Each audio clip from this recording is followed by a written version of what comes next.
Good evening, Mr. Chairman and members of the committee. Thank you for the opportunity to testify.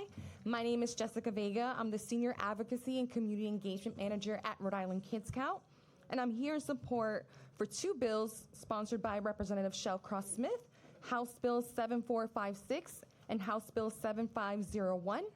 House Bill 7456 would increase the number of school social workers by requiring one social worker for every 250 students and includes a $2 million investment to support this effort. Rhode Island, as you already heard, is facing a youth mental health crisis. In 2023, 36% of high school students reported feeling sad or hopeless, and 9% reported attempting suicide. Social workers are often the primary mental health professionals available to students, yet we are far from meeting the recommended ratio. In Cumberland, for example, one social worker serves 1,640 students. In Burrowville, it's 970. In Narragansett and in Smithfield, it's over 800 students per social worker. At this level, it's simply not possible to meet the needs of students. Social workers are stretched far too thin and are often forced into crisis response rather than providing early support. Social workers are doing far more than just meeting with students. They're covering IEP and 504 plan meetings, participating in MSTSS team meetings, splitting time across multiple school districts, or schools, I should say, and running social emotional learning groups. With so many responsibilities, they simply don't have the capacity to meet the needs of students, especially those that are facing housing instability and fear of deportation.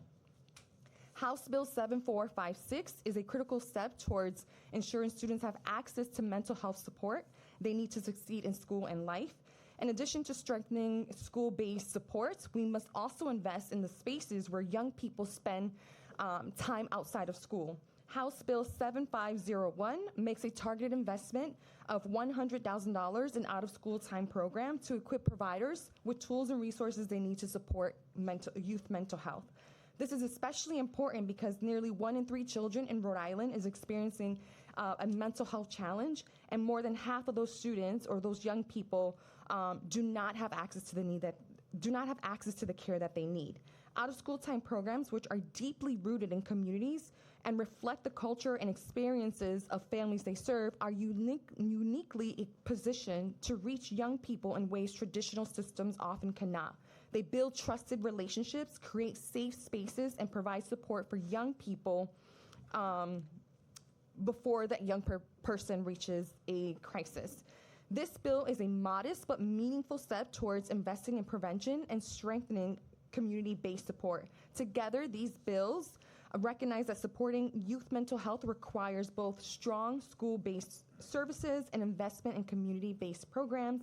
I respectfully urge this committee to please support both of these bills, and thank you for your time and consideration. Thank you, Jessica. Thank you for your testimony.